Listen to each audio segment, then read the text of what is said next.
Padre Santo y Padre bueno, te bendecimos, Señor, te glorificamos porque tú eres bueno, Señor.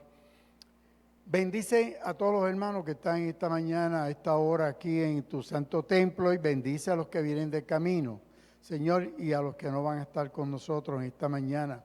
Que tu palabra cale hondo en nuestros corazones y en nuestras mentes y dé fruto. En el nombre precioso de Jesús, te lo pedimos, Señor. Amén y amén. Vamos entonces, estamos comenzando la tercera unidad. Esta unidad se llama Justicia y Adversidad. Y vamos entonces a la lección de hoy, el poder de la verdad. Y vamos a ir a 2 de Samuel, capítulo 12. Y aquí en esta mañana vamos a refrescar, porque es una historia bien conocida, cuando Natán, el profeta, va donde el rey David. Hay unas palabritas, ¿verdad? Parábola. La parábola es una narrativa, en hebreo parábola es el masal. Es una narrativa que trata de ilustrar una verdad, sea religiosa o una enseñanza moral, utilizando situaciones de la vida, ¿verdad? Y eso es lo que vamos a estudiar esta mañana, una parábola que incluye a David y a Natán, que son dos líderes grandes. Natán es un profeta y David, ustedes saben que es el rey ungido por el Señor. Natán ejerció el ministerio durante el reinado de David y Salomón y su nombre significa Él ha dado. Dios ha dado. Autor, ¿cuándo se escribió Samuel? La tradición dice que este libro que se escribió hace 3000 años atrás, si ustedes sacan cuenta, porque es 1000 años antes de Jesucristo. Por lo tanto, 3000 años atrás se atribuye a Samuel, a Natán y a Gad, basado en Primera de Crónicas 29. Allí dice en Primera de Crónicas 29 que los hechos del rey David, los primeros y los últimos, están escritos en el libro de... Fíjate que entonces habían 3 libros. Esos libros se han perdido, pero se recogieron en el libro de Samuel, Primera y Segunda, que inicialmente era un solo libro, era un libro, que luego se dividió en 2 cuando se tradujo al griego, en la Septuaginta. Así que habían unos libros escritos por el vidente Samuel, por las crónicas del profeta Natán y las crónicas del vidente Gad. Y alguien, un editor, cogió esas historias y las reunió y hizo el libro de Samuel. Los acontecimientos que allí vamos a estudiar en Primera y Segunda de Samuel ocurren alrededor de 1000 años antes de Cristo. Desde más o menos 1005 al 971.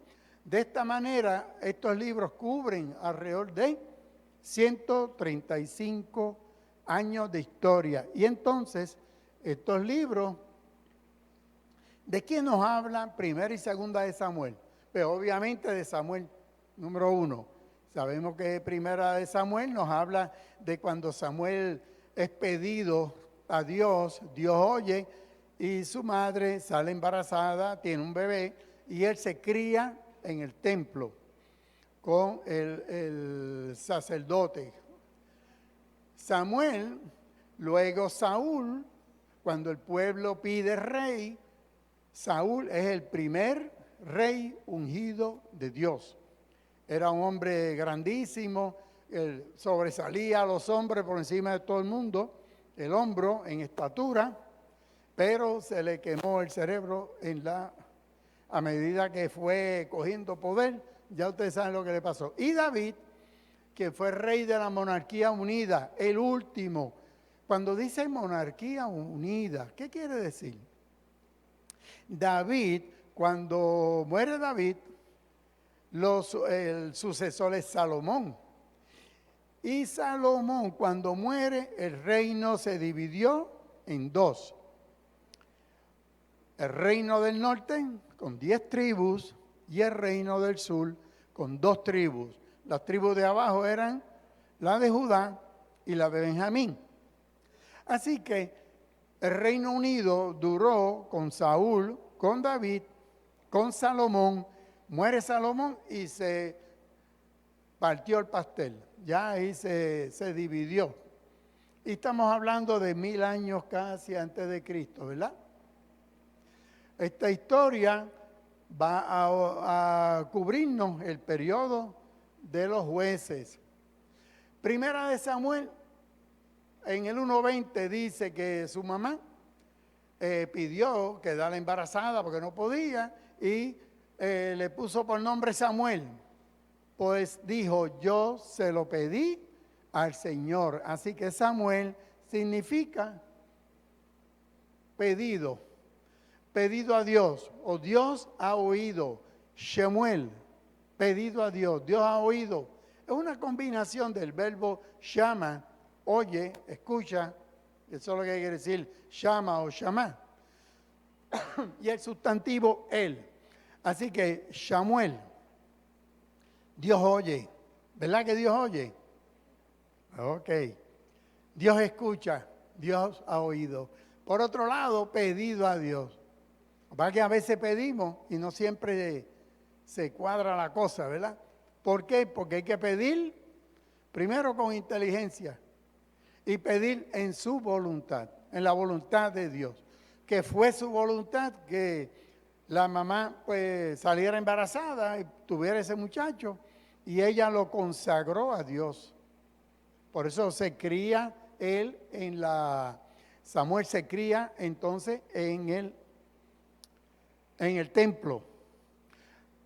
Análisis de la Escritura, Samuel 12. Vamos allí entonces, busquen, cuando vayamos a Samuel, para entender la historia de hoy, tenemos que ir a Samuel 11, porque si no, no nos hace mucho sentido.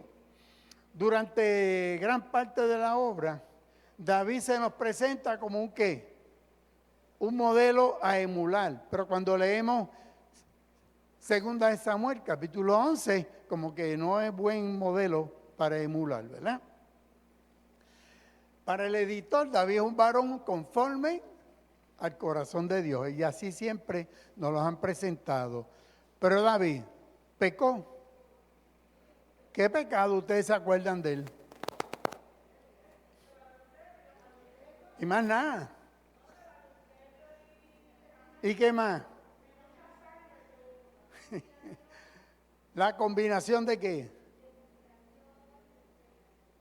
Fíjate que el problema, de hecho, David, en la lección que vamos a ver hoy, es el adulterio con Betsabé o Betsabé, pero no tan solo el adulterio, aparentemente esto fue una violación. Fue un abuso de poder. De hecho, peor que el adulterio y que el asesinato de Urías, el pecado más grande aquí fue el abuso de poder. Él abusó del poder que tenía como rey y abusó de ella, y al pobre Urías, que era uno de los mejores soldados que él tenía, lo mandó al frente de batalla para que lo mataran. Así que adulterio, asesinato, perdón. Bueno, lo que pasa es, Juan, que uno ve las películas romantizadas, vamos a decir, y dan a entender que había un romance de Betsabé con el rey, y eso no es así. En realidad, cuando tú ves la historia de los reyes eran todopoderosos, y el rey era el rey de hecho, el rey tenía un montón de mujeres, el rey tenía un harén, 7 le contó Patrick. ¿Y cuántas tenía Salomón? 900. El hijo le ganó al papá. 900 mujeres tenía, entre concubinas y mujeres. El asunto es, porque eran 7 esposas, pero sin contarte las concubinas que había, porque él heredó el harén de Saúl. Cuando el rey Saúl es depuesto, muere, se nombra a David. David entonces coge el palacio, las mujeres, el harén, todo. Bueno, el asunto es, si uno ve la historia como tal, si el rey te mandaba a llamar, ¿qué tú hacías? Tenías que ir. Y fíjate que cuando uno analiza qué hacía, y lo vamos a ver, ¿qué hacía David? David estaba durmiendo la siesta en la azotea de su palacio cuando su ejército estaba en guerra. ¿Qué hacía él allí en vez de estar frente de guerra? Entonces ve a aquella muchacha hermosa, como lo narra y entonces, como dice el apóstol Santiago, ahí vinieron los pajaritos a la azotea, a la cabeza, hicieron nido. Y el mal pensamiento trajo aquella concupiscencia, ¿verdad? Como dice la Biblia, el mal pensamiento. Entonces, manda a buscar a la muchacha. Y entonces dice que tuvo relaciones con ella. No especifica el texto si había una relación entre ellos o no. Ella era la esposa de uno de sus grandes soldados. Da a entender que él la violó, la fuerza, o fue por la fuerza. Ella sale encinta. ¿Y qué pasa? Se lo manda a decir al rey. Estoy encinta y el marido mío está en frente de guerra. ¿Y ahora? Entonces, ¿qué hace David? Mándame a buscar a Urías. Entonces, le dice, Urías, manda a Urías nada más, lo manda a buscar, le dice, vete, cógete como que unas vacaciones, vete donde tu esposa, estate con ella. Y entonces, ¿cuál era la intención de David? Cubrir el embarazo de Bexabe, ¿verdad? Pero resulta que este hombre era un hombre recto y salió con un dominio propio terrible. Y lo que hizo fue, comió y de eso se quedó con los soldados fuera, no fue a su casa. Cuando David se entera, ¿qué hizo? No, todavía, no me lo mandé para allá todavía. Una segunda vez. Y esa segunda vez lo invita a palacio y lo emborracha. Le dice, ahora sí, bojachito no vale. Y el bojachito va para allá y se va con su mujer. ¿Qué hizo el bojachito? Tenía dominio, a un borracho tenía más dominio propio que David. A un borracho. Y no fue a parar a donde su esposa. Cuando David se entera, dice, pues no queda de otra. Lo que dice la hermana Vilma, lo mandó al frente de guerra con la carta la llevaba él. Él mismo llevaba la cartita para el general frente. Y allá lo ponen y ya ustedes saben. Bueno, muere en el frente de guerra. Bexabe hace su luto. Y pasado el luto, ¿qué hizo David? La mandó a buscar y se casa, la toma por esposa. ¡Ay, qué buena gente! Qué buena gente, qué muchacho, qué rey más bueno. A la pobre viuda que está encinta, mira cómo la rescata. Hasta ahí vamos. Y ese es el capítulo 11. Así que, pero la Biblia es interesante porque no esconde los desaciertos. De hecho, producto del revolú tenemos el Salmo 51. Cuando usted lea el Salmo 51, y vamos a tener algo de él, ya uno se da cuenta de que de hecho, ese salmo lleva ese encasillado de que él lo escribió basado en su relación y el revolú con Bexabe. En esta lección David es presentado como un rey injusto, aquel que es como el corazón de Dios, violento. Violencia contra una de las familias, esa relación indebida entre Bexabe y David, que para mí él la violó. Eso de que había un amorío ¿de qué? Él la vio, la deseó, la mandó a buscar y nadie se le oponía al rey.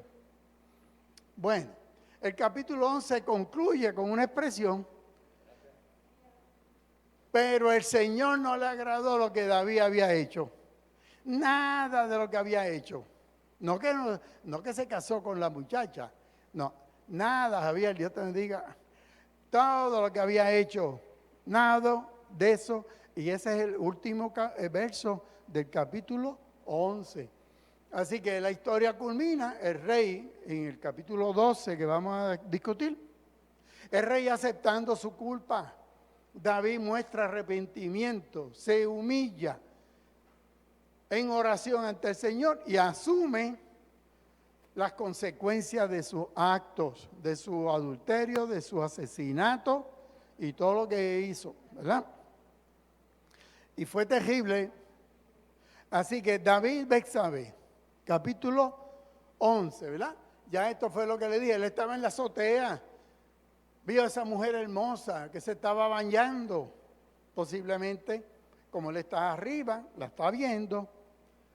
Al preguntar quién es, le llaman Betsabé, esposa de Urías, elitita, que es uno de sus grandes generales.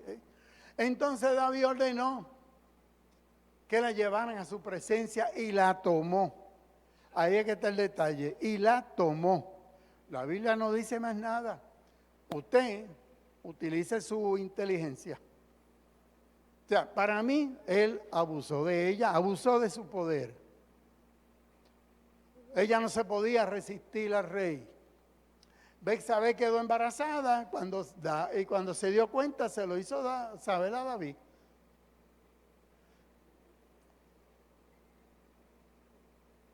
Entonces, después de esto, David le dijo a Urías, esto es lo que les dije, vete a tu casa, ponte cómodo. ¿Y qué hizo Urías? No se fue para la casa. Quedó en compañía de los soldados.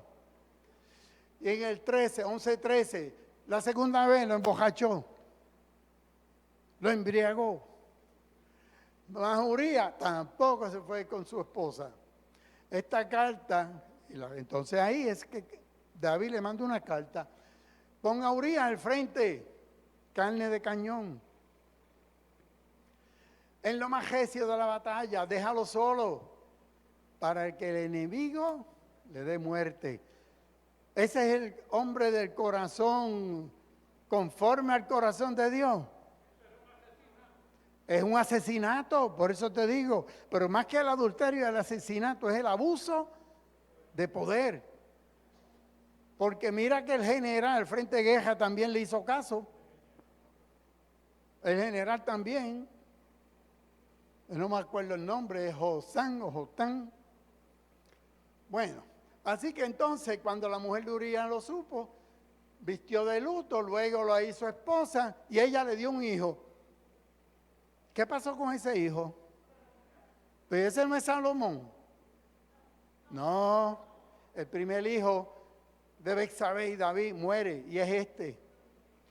Salomón es el segundo y es interesante porque esa lección de que nos dan con Salomón es, y esto no le agradó a Dios. Ahora la lección de hoy, capítulo 12. Un día el Señor envió a Natán a hablar con David. ¿Qué significa el Señor envió a Natán? De que el mensaje viene de parte de quién. De Dios. Le dijo, Natán, vete y habla con David. David, cuando Natán va, le dice, así dice el Señor. En otras palabras, no son palabras mías. Fíjate que Natán fue bien bravo, porque cuando usted ve lo que se pudo dar allí, que David, Natán viene suavecito, le viene con un cuento, con una parábola, con un masal. Y en esa parábola le habla de un rico insensible, que tenía muchas vacas, que tenía muchas ovejas. Y que un día llega alguien a su casa a comer. Y en vez de matar uno de sus animalitos, ¿qué hizo? Fue a uno de los agregados en sus tierras, un pobre hombre que lo que tenía era una oveja que la había criado como si fuera de la familia. No era ni para comer aquella ovejita. Y entonces le arrebató la ovejita. David se puso furioso cuando Natán le hace esta historia. Ese hombre hay que matarlo. Pero todavía, Vilma, todavía no le ha dicho eso. Sino que después, pero la ley es clara. La ley decía que cuando tú le matabas una vaca a alguien, tenías que pagarle 7 vacas. Y si le mataba una oveja, 4 ovejas.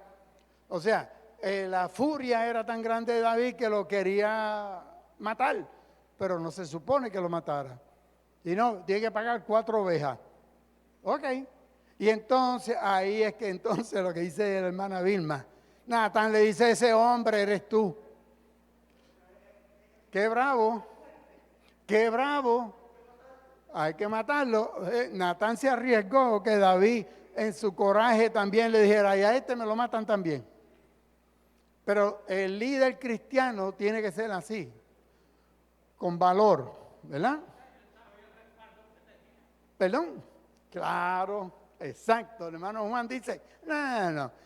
Natán sabía el respaldo que él tenía y que él venía hablando a nombre de, así dice el Señor. O sea, no te pongas bravito porque, por eso, él le fue, pero qué inteligencia, ¿verdad? Le trae un cuento, le trae una narración, una narrativa. Así que un día el Señor envía a Natán y le dice, en cierta ciudad viven 2 hombres, uno rico y uno pobre. El rico tiene muchas ovejas, muchas vacas. El pobre, una corderita que había comprado y criado. Y comía como si fuera una propia hija, comía en su mesa, bebía de sus vasos, dormía en el regazo de la familia. Había crecido con él y con sus hijos. Era como lo tenía más que como animalito, lo tenía como un pejito, la cerdita, que la tenían de pet allá en la familia, ¿verdad? Y se cría. Y entonces, un día el hombre rico recibió visita, no quiso matar a su oveja y vaca, fue y tomó. Fíjate que es lo mismo, el abuso de poder, la violencia por el abuso de poder. Tomó y le arrebató la ovejita y la preparó, hizo un guiso para el visitante. El caso presentado por Natán para que David diera su juicio puede parecer que no tenía nada que ver con los crímenes de David. ¿Verdad que no? Habla de adulterio ahí, habla de asesinato. No, ¿de qué habla? Abuso de poder. Lo que este caso demuestra es que el adulterio y el asesinato fueron resultado de un crimen más grave, el abuso del poder. Él como rey, y en este caso, el rico insensible. David se pone furioso contra aquel y le dice, juro por el Señor que ese hombre merece la muerte. Él mismo se está autoflagelando porque él no realiza, como muchas veces nosotros nos realizamos, que la paja, ¿dónde está? Digo que la viga, ¿dónde está? En el ojo mío. Aquel lo que tiene son unas pajitas, pero la viga la tengo yo. Pero él no. Bueno, entonces. Y por haber actuado así, sin mostrar misericordia, tiene que pagar 4 veces el valor de la oveja. Claro, ¿de dónde salen en Éxodo 22 es clara la ley? La ley dice en Éxodo 22 que hay que pagar 4 ovejas. Tú mataste una, pagas 4. Mataste una vaca, 7 vacas. Esa era la ley. Y David, recuerden que el juez actúa que el rey en ocasiones actúa como un juez. En este caso, él está actuando como juez. Y la sentencia es lo que dice la ley de Moisés. 4 ovejas para el pobre. La parábola cumple el propósito. El profeta logra la autoinculpación de David. El rey da de cara al abuso de poder cometido por el rico insensible. Esta es la función del rey, juzgar. No mostró misericordia y entonces ¿qué pasa? David es que atrapado en su propia lengua, en sus propias palabras, que muchas veces, ¿verdad? Por eso que dice que uno es dueño de lo que calla y esclavo de lo que dice. Este quedó esclavo de las palabras que dijo. Así que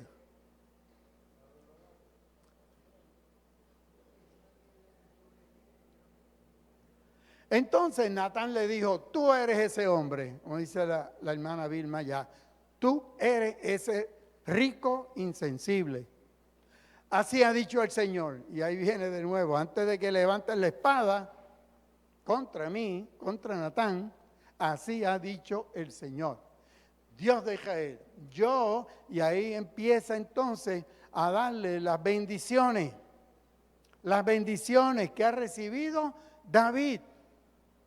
Así ha dicho el Señor. Número 1, yo te ungí, yo te consagré como rey. Primera bendición. Segunda bendición, yo te libré de la mano, del poder, cuando Saúl lo andaba buscando, que David se tenía que esconder en las cuevas. Yo te consagré, yo te libré del poder de Saúl. Yo te di el palacio. ¿Y qué significa que le dio el palacio de Saúl? El palacio y todo lo que está dentro. El oro, la plata, los esclavos, el harén, las mujeres. De hecho, sí, David tenía de esposa a Mical, a Abigail. ¿Se acuerdan la del revolú de Nabal? El insensato aquel. Pues cuando David vio lo inteligente que era esa mujer, dijo, enviudó, tráemela que me quiero casar con ella. Con Abigail, no con Mical. Luego David se casa con una de las esposas de Saúl.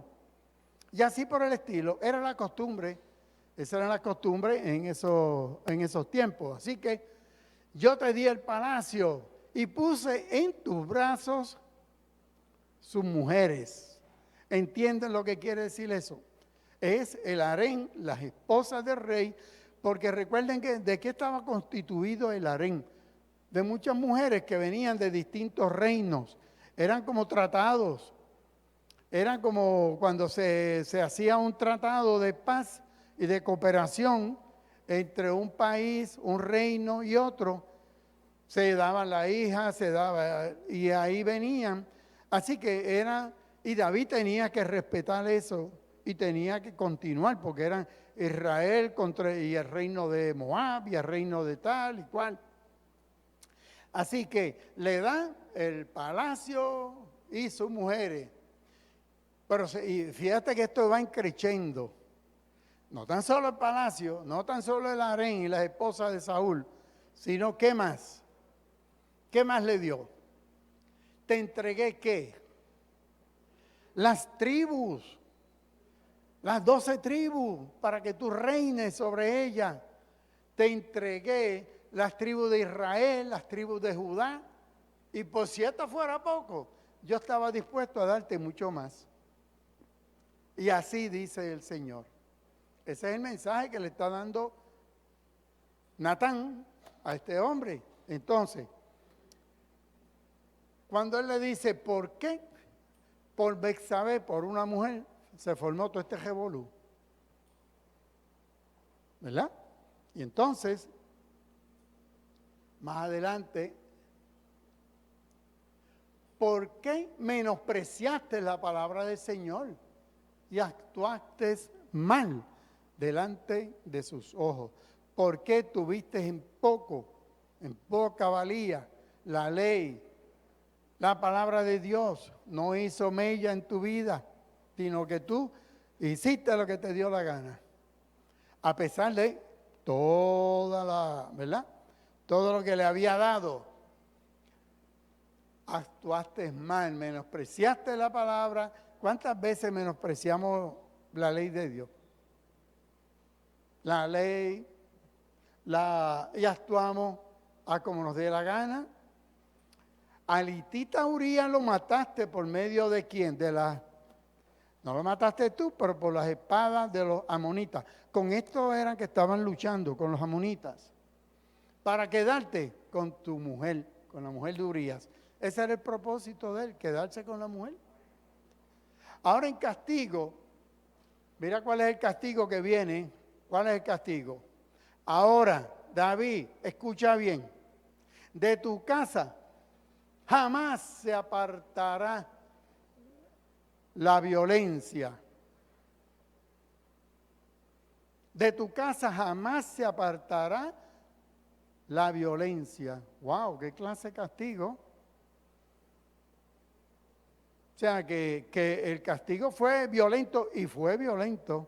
Y cuando uno busca la Biblia, menospreciaste al Señor, tomaste como mujer a la esposa de Urías elitita.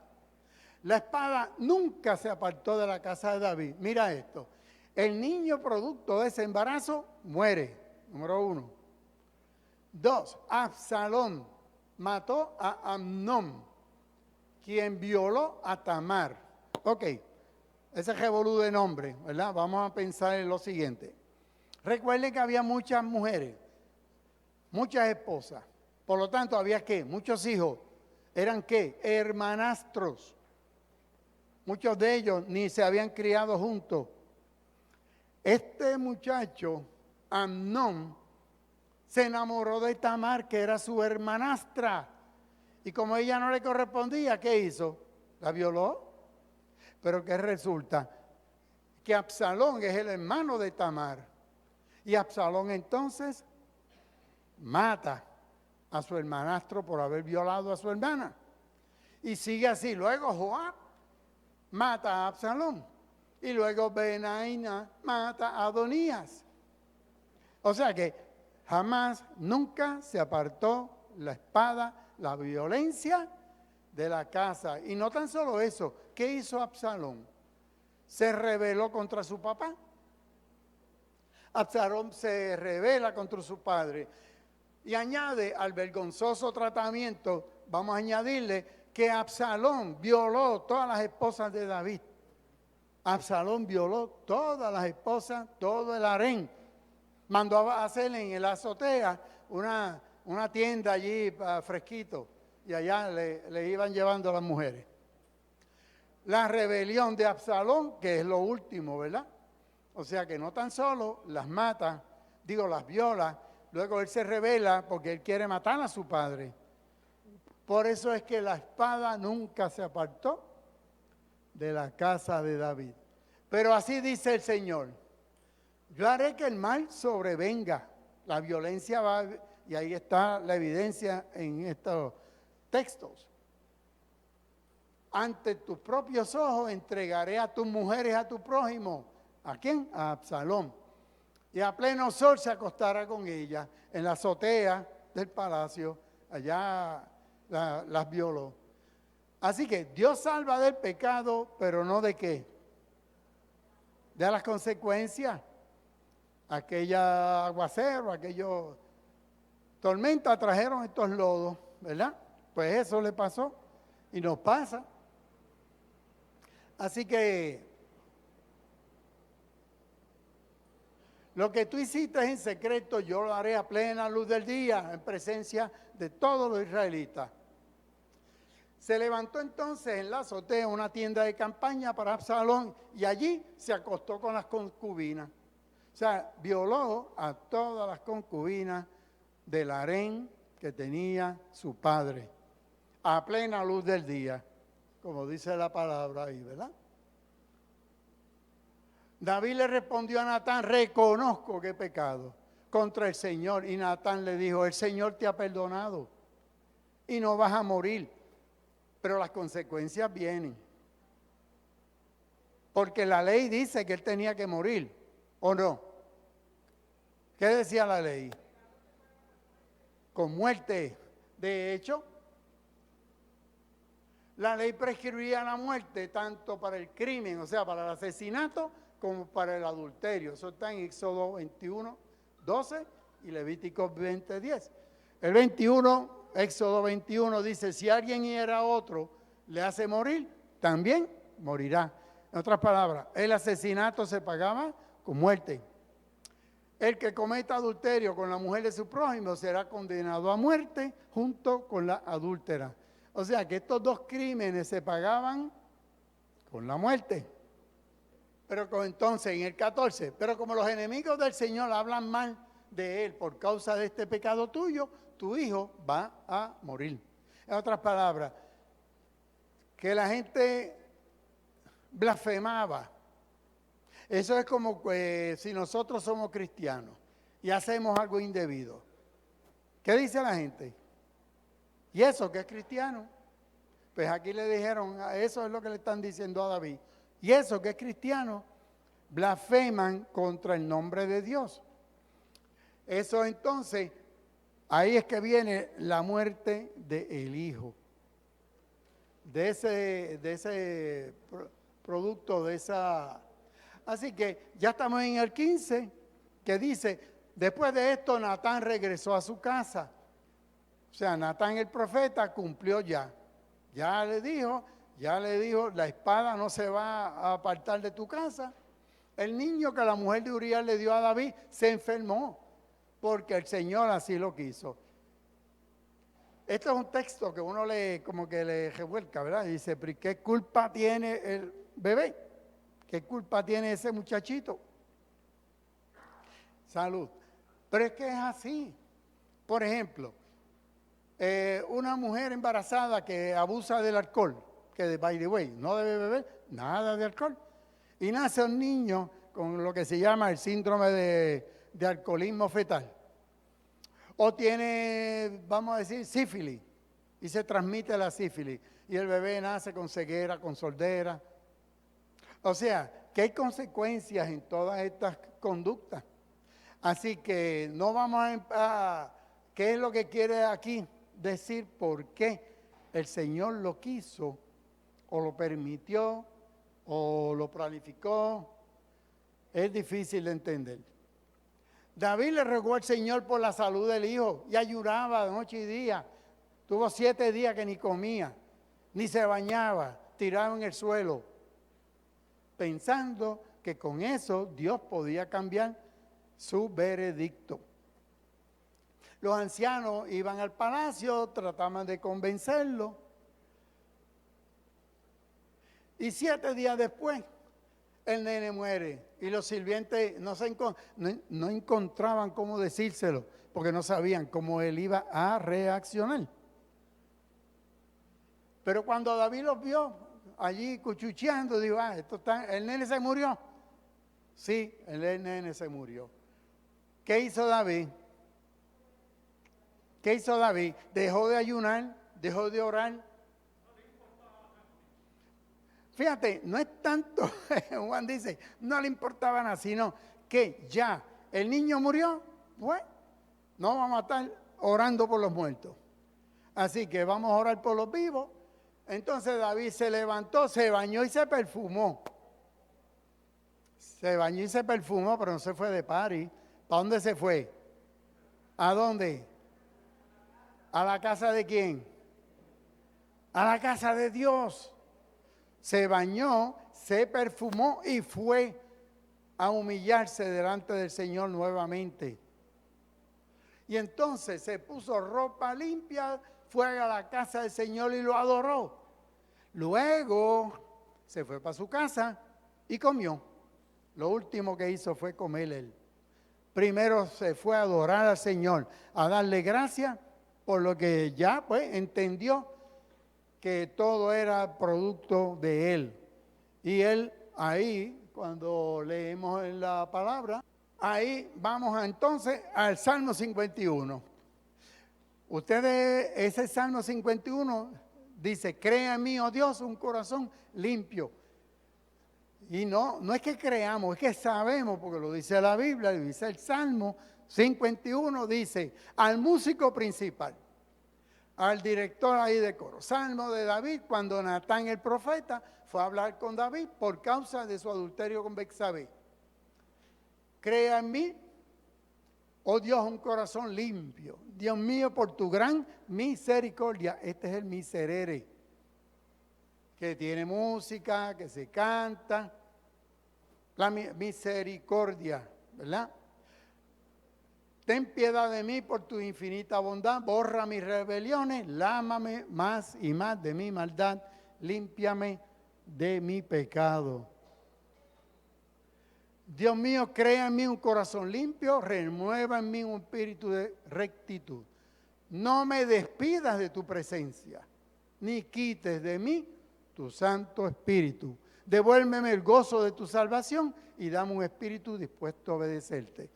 Fíjate que entonces el Salmo 51 es producto de esta situación y lleva ese título y lo que habla ahí de la misericordia de Dios.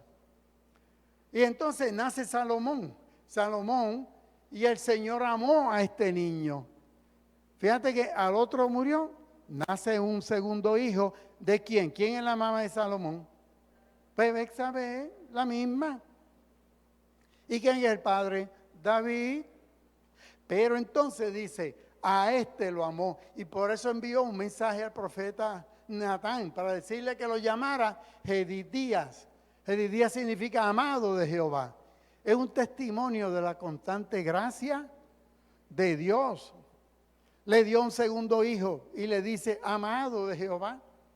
Ese es el nombre de ese muchacho. En otras palabras, es un testimonio de que Dios castigó a David, pero su misericordia no se apartó de él.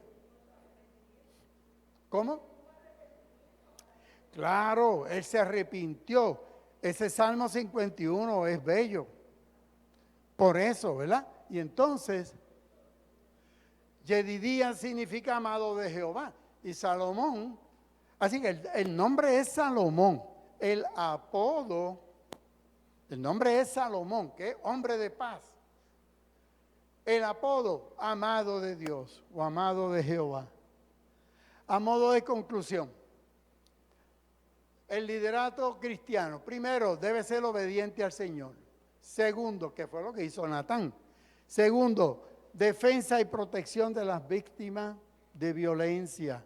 La iglesia tiene que... Tercero, en el trato con los demás, vamos a tratarlo con dulzura, con amabilidad, no a bujonazos ni empujones. Empezando por la familia. Cuarto, centrado en Dios, la ética cristiana. Quinto, discernir la voz de Dios. Sexto, ser humilde y, como dice la hermana Aida, reconocer y rectificar los errores y asumir las consecuencias. Nos arrepentimos, pero tenemos que asumir las consecuencias. Estos principios nos guían en el proceso de afirmar un liderazgo de iglesia consono con la verdad bíblica y con el deseo de Dios de hacer justicia a su pueblo. Vamos a orar. Buen Dios y Padre de nuestro Señor Jesucristo. A ti sea la alabanza, la honra y la gloria por todos los siglos. Gracias, Señor, por tu palabra, por permitirnos colaborar contigo en la construcción de tu reino en nuestras comunidades, como en la Iglesia Primera de Ponce. Necesitamos la dirección de tu Espíritu para forjar un liderazgo que sirva a la gente con rectitud, humildad y buen juicio. Ayúdanos, Señor, a no caer en la tentación de la soberbia ni a creernos con el derecho de lastimar a los demás. Por favor, perdónanos y purifícanos para ser líderes capaces de vivir en armonía con tu palabra. Todo lo pedimos en el nombre de Jesús. Amén y amén. Dios le bendiga.